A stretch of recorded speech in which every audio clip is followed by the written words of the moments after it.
श्री स्वामी समर्थ सर्वांना. स्वामी कृपेने तुम्ही सर्व व्यवस्थित असाल अशी स्वामीचरणी प्रार्थना करते. द लॉर्ड दत्तात्रय संप्रदाय या यूट्यूब चॅनलवर आपलं स्वागत आहे. आज बऱ्याच दिवसांनी मी व्हिडिओ बनवत आहे. जसं प्रत्येकाच्या आयुष्यामध्ये काही ना काही गुंता चालू असतो, त्या गुंतामधून माणसाला वेळ भेटत नाही, तसाही माझ्या आयुष्यामध्ये गुंता चालू होता आणि स्वामींच्या कृपेने तो गुंता सुटला. आणि व्हिडिओ न येण्याचं कारण तर तेच होतं. आणि तुम्ही माझ्या व्हिडिओला आत्तापर्यंत खूप भरभरून प्रेम दिलं आणि इथून पुढच्या व्हिडिओलाही प्रेम द्याल अशी अपेक्षा बाळगते. आणि द लॉर्ड दत्तात्रय संप्रदाय या यूट्यूब चॅनलला तुम्ही जर नवीन असाल तर या चॅनलला लाईक, शेअर आणि सबस्क्राईब करा. या चॅनलवरती तुम्हाला दत्त संप्रदायातील जे काही सद्गुरू आहे त्यांच्याबद्दल माहिती किंवा सणवार किंवा त्यांचे अनुभव सांगण्याचा मी एक छोटासा प्रयत्न करत आहे. आत्ता नवरात्र झाली. नवरात्रामध्ये मला व्हिडिओ बनवणं काही शक्य झालं नाही, पण नवरात्रामध्ये तुम्ही भरपूर ठिकाणी ऐकलं असेल की देवीला कुंकुमार्चन करतात. भरपूर ठिकाणी कुंकुमार्चन केलं जातं. स्वामींच्या केंद्रात पण कुंकुमार्चन केलेलं तुम्ही पाहिलेलं असेल. तर नेमकं कुंकुमार्चन ही कन्सेप्ट काय आहे, तर कुंकुमार्चन म्हणजे नेमकं तरी काय, तर इच्छित देवी देवतांचा नामजप करत एक चिमूटभर कुंकू मूर्ती किंवा तस्वीरमधील चरणांपासून प्रारंभ करून तिच्या डोक्यापर्यंत व्हावे, अथवा ललित सहस्रनाम इच्छित देवी देवतांचा नामजप करत कुंकुवाने स्नान घालणे म्हणजे कुंकुमार्चन होय. आणि देवीचा आपण कुंकुमार्चन कधी करावं, तर अष्टमी, चतुर्दशी, पौर्णिमा, नवरात्र, लक्ष्मीपूजन, मंगळवार, शुक्रवार किंवा पौर्णिमा, गुरु, पुष्यामृत योग या दिवशी कुंकुमार्चन अवश्य करावं. तुम्ही नवरात्रामध्ये पाहिलं असेल की प्रत्येक दिवशी कुंकुमार्चन केलं जातं. आणि एक सांगायची गोष्ट म्हणजे अमावस्याला कुंकुमार्चन करू नये.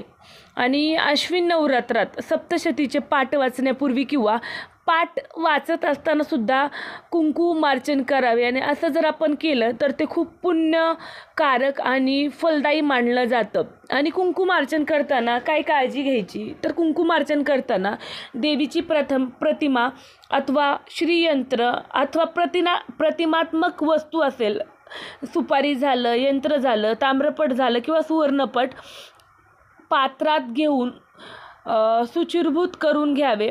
त्यानंतर मृगरी मुद्रेने उजव्या हाताचा अंगठा, मधले बोट व अनामिका या बोटाने व उतान्या हाताने कुंकू अर्पण करावे. यांनीच कुंकुम घेऊन देवीच्या चरणापासून मस्तकापर्यंत व्हावे अथवा कुंकुवाने स्नान घालावे. कुंकुमार्चनाचे शास्त्र जर म्हटलं तर कुंकुवात शक्तित्व आकृष्ट करण्याची क्षमता जास्त असते, म्हणून देवीच्या मूर्तीला कुंकुमार्चन केल्यावर ती जागृत होते. जागृत मूर्तीतील शक्ती कुंकुवात येते व नंतर ते कुंकू आपण लावल्यावर त्यातील देवीची शक्ती आपल्याला मिळते. मूळ कार्यरत शक्ती तत्वांची निर्मिती ही लाल रंगाच्या प्रकाशातून झालेली आहे. शक्ती तत्वाचे दर्शक म्हणून देवीची पूजा कुंकुवाने करतात. कुंकुवातून प्रक्षेपित होणाऱ्या गंधलहरीच्या सुवासाकडे ब्रह्मांडातील शक्ती तत्वाच्या लहरी अल्प कालावधीत आकृष्ट होत असल्याने मूर्तीतील सगुण तत्वाला जागृत करण्यासाठी लाल रंगाचे दर्शक तसेच देवी तत्वाला प्रसन्न करणाऱ्या गंधलहरीचे प्रतीक म्हणून कुंकुवाच्या उपचाराला देवी पूजेत अग्रगण्य स्थान दिले आहे. मूळ शक्ती तत्वाच्या बीजाचा गंध हाही कुंकुवातून दरवळणाऱ्या सुवासाशी साधर्मय दर्शवणारा असल्याने देवीला जागृत करण्यासाठी कुंकुवाचे प्रभावी माध्यम वापरले जाते. कुंकुवात शक्तित्व आकृष्ट करण्याची क्षमता जास्त असते, म्हणून देवीच्या मूर्तीला कुंकुमार्चन केल्यावर ती जागृत होते आणि जागृत मूर्तीतील शक्ती तत्व कुंकुवात येते. नंतर ते कुंकू आपण लावल्यावर त्यातील देवीची शक्ती आपल्याला मिळते. अशा प्रकारे कुंकुमार्चन करून अर्पण केलेले साठवलेले कुंकुम एका डबीत ठेवावे. अक्षय लक्ष्मी प्राप्ती तथा कार्यसिद्धीसाठी याची सहाय्यता आपणास होते. कुंकुमार्चन पूजेत देवीला अर्पण केलेले कुंकू देवी प्रसाद म्हणून मित्र आप्तेष्टांना वाटणे. हे कुंकू पुन्हा देवपूजेत अजिबात वापरू नये याची दक्षता सर्वांनी घ्यायची. हे कुंकू रोज कपाळाला किंवा सिंदूर म्हणून तुम्ही वापरू शकता. आणि महत्त्वाचे म्हणजे अशा प्रकारे कुंकुमार्चन करून अर्पण केलेले साठवलेले कुंकू एका डबीत ठेवल्याने अक्षय लक्ष्मी प्राप्ती तथा कार्यसिद्धीसाठी याची सहाय्यता होते. तर कुंकुमार्चन तुम्ही घरी पण करू शकता किंवा स्वामी समर्थांच्या केंद्रामध्ये जर शक्य असेल, साधारण 5 ते 10 मिनिट लागतात कुंकुमार्चन करण्यासाठी. कुंकुमार्चनचे भरपूर असे फायदे आहेत.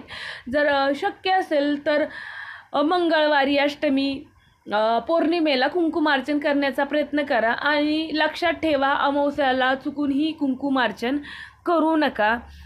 आणि आणखी काही सेवांबद्दल अपडेट जाणून घेण्यासाठी द लॉर्ड दत्तात्रय संप्रदाय या यूट्यूब चॅनलला सबस्क्राईब आणि शेअर नक्की करा. श्री स्वामी समर्थ. जय गुरुदेव दत्त.